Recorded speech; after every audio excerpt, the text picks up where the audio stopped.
Welcome back to the Daily Rundown. I'm Cal Doughty. Thanks for watching Channel 7. I'm joined now by Danielle Jameson and Kayleigh Harper from Without Theatre. Welcome to the show. Thank you. You all right? Yeah. Why don't you tell us a bit about your backgrounds? Okay, so I studied drama and theatre at the University of Huddersfield. Fantastic. And I studied drama and theatre at the University of Salford. Wow, okay. How did you find that? Was that all right? Yeah. I actually studied specifically immersive theatre when I was at Huddersfield. And what does that mean? Okay, so immersive theatre, it's kind of hard to describe, but it kind of breaks away from conventional theatre in that, so you have the stage and then you have the audience and you just watch the performance in front of you. Right. Whereas immersive theatre, there's different kinds of it, but it's the audience kind of like takes part in the performance, or it can be like promenading, that they just walk around and like things are happening around them. Right. But it's more about an experience. Okay. And it's about participating in something like some types of immersive theatre, you can actually have an influence over what happens in the performance so as things well. can change and adapt to what's going on. Yes, that's really interesting. And Salford University, how was that? Well, I loved it. I moved from Scotland down to study in Salford, and I'd studied like TV acting, and I'm actually massively influenced by Arto theatre and Brechtian as well, so immersive is quite new to me as well, but I really like it because I like giving the audience an experience, and it's different from just actor audience. Right. That you're there with them, and in a way they are the performers as well, and I really like that. That's really interesting. Yeah. And Without Theatre, how did that come about? So when I was in my final year of university, right. I decided to do an installation sort of based on immersive theatre techniques, and I started toying with the idea of mental health back then, because the installation was actually about somebody that suffers from amnesia. Right.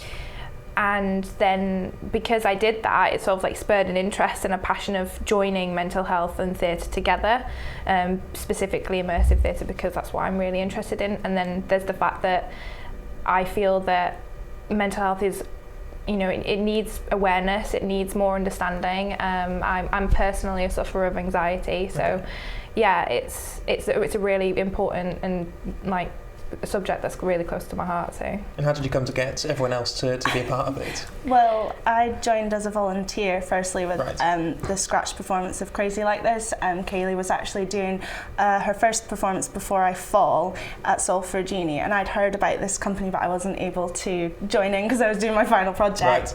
And then when I heard about her doing Crazy Like This, I emailed and I said, I'm really interested in this, and so I came on as a volunteer, and then I let Kayleigh know that I had publicity experience in uni projects that I did, and also having a bit of an artistic flair for doing programmes and posters, so Kayleigh took me on, and now I work for Without Theatre, so that's how. And you're enjoying Kayleigh found me. Yes, I'm loving it. That's really great. I suppose you do have to say that. Yeah, anyway, I'm finally using my degree, it's brilliant. That must feel really good to do. We have a trailer for your new show. We're going to take a look at that. Okay. Brilliant. Let's do it.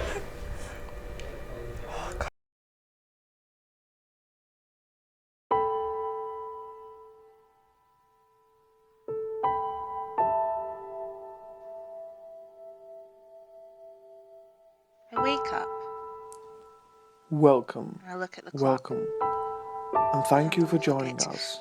I can't face today, and This I won't is Charlie's face today. mind. And today we'll be going on a You're the journey postman. through that mind. The envelopes are stuck in However, the letterbox again, Charlie's bending them all mind out of shape, is a little They're all delicate junk right mail.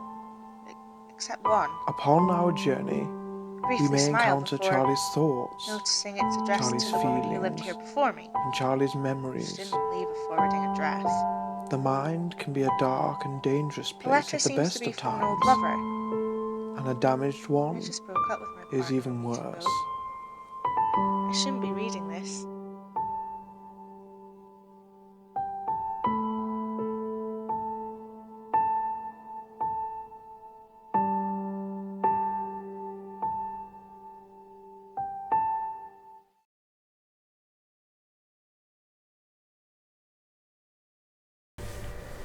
Wow, okay, that was interesting. That was really cool. Why don't you tell us about the show? It's called Hollow Can You Go? Well, that's the short version of it. Okay. It's called Hollow Can You Go? A Journey into the Perpetual Limbo of Depression. That's a heck of a mouthful. Yeah. Tell us about the show itself as a whole. What's it about? So it's an interactive journey in which we take the audience through Charlie's mind, Charlie being the sort of main character of the performance. And the idea is that the audience is supposed to try and save Charlie from her depression. Okay. So we're kind of trying to give the audience a sense of empowerment through doing that, and they take part in like different aspects of the performance. So, you know, sometimes I might just watch something, and then other times I might like hear something. It's quite a sensory experience as well. And then like we get them to do some tasks as well, and then by the end of it, they either find out that they saved Charlie or they didn't. And so it can go either way. Yes. We have actually presented the ending. I don't really want to give too much away, but we've sort of done it so that it can go either way. Yeah, that's really interesting. It must be really difficult to rehearse that.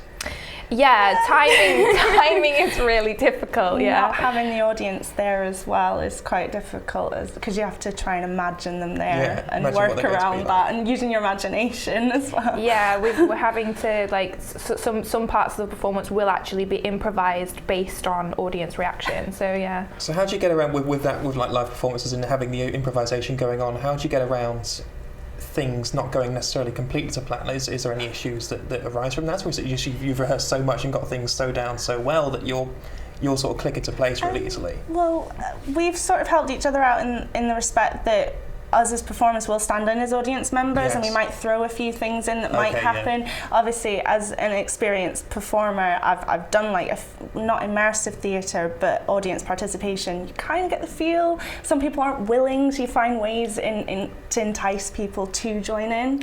Yeah, and then there's also the fact that like part of our creative process is that we play improvisational games. Yeah. We do like something called hot seating, which is basically where we sit the actors down, and we get them to give us some kind of like improvisational character background, that kind of thing. So they get to know who they are, like who their characters are, so that they know that if something doesn't go like to plan, they know how to react to it. Right. Yeah. That sounds really interesting. Depression as like a topic, you said it's very close to you personally with the anxiety and everything. Obviously it affects a lot of people. Why is it that specifically you wanted to explore this for the whole purpose of this play? What like with the anxiety and everything affecting you, what else is it that made you sort of reach out to you in that way? I mean, you know, 1 in 4 people each year suffer from a mental illness, you know, and depression and anxiety are very common illnesses that often people don't realise that they have for a very long time. Yeah. And I just feel like it needs more representation, it needs more understanding. And the whole idea behind it is that we, Without Theatre specifically as a company, works with mental health charities. Like, so our partner on this current performance that we're doing is Manchester Mind. Right. And the idea of that is that we work with their volunteers to make our performances more truthful, and to like mirror our own experiences of mental health, so that we're not just fabricating our material. It's based on real experiences. Right. Okay, that's really interesting. How have the volunteers been with that? How's it been working with Manchester Mind? Has it been? It's been really good, and actually, it's just made us realise all the more how important arts is to people that experience mental illness. You know, it's really helpful to them, and you know, we provide a creative, supportive environment in which they can, you know, deal with things that they might not necessarily be able to do anywhere else. We've taken on performers that have never performed before, and now they're one of our leading actors that are in the company, and we've seen them grow. We've seen their journey and grow into, you know, confident performers performing in front of live audience members. Yeah, it's a really nice thing to see when you know, somebody who's never done performance before comes on board and then decides to take a chance, and actually their self-esteem and their confidence grows, and it's just a really nice thing to see. That's fantastic. And what do you hope that the play will do for people watching it? Is there any sort of like long-term goal in mind there, is it? Yeah, we want to start working with other mental health charities to start running like regular workshops, so that, you know, we can provide like a community-based workshop that does drama, rather than like, because there are actually quite a lot of mental health charities out there that do arts-based therapy. It's not necessarily therapy that we're offering, it's more a chance to engage in something and become like enthusiastic and passionate about something again, and offering them the chance to be creative in a supportive environment. And then obviously from those workshops we would then create more productions to sort of, you know, raise awareness. That's fantastic. That's really good. So the play, if you want to say the name again, and also when and where it's being done. It's Hollow Can You Go? A Journey into the Perpetual Limbo of Depression, and it's on at Victoria Baths Thursday, Friday and Saturday of this week, and there are various times available. That's fantastic. So like us on Facebook, follow us on Twitter and Instagram. Do you have a website address for your companies, or anything, anywhere people can go to find more information about it? So Twitter's just @withouttheatre, all lowercase. And oh look, it's on the screen there. So yeah, all our details are on the website, and we have an Eventbrite as well. But tickets are available on the door. Please don't hesitate to come along. Excellent. That sounds great. Well, thank you very much for that. Thank you for having us. Thank you. Thanks for having us. Up next, Stephen and Maddie will be back with their Something to Say. See you after the break.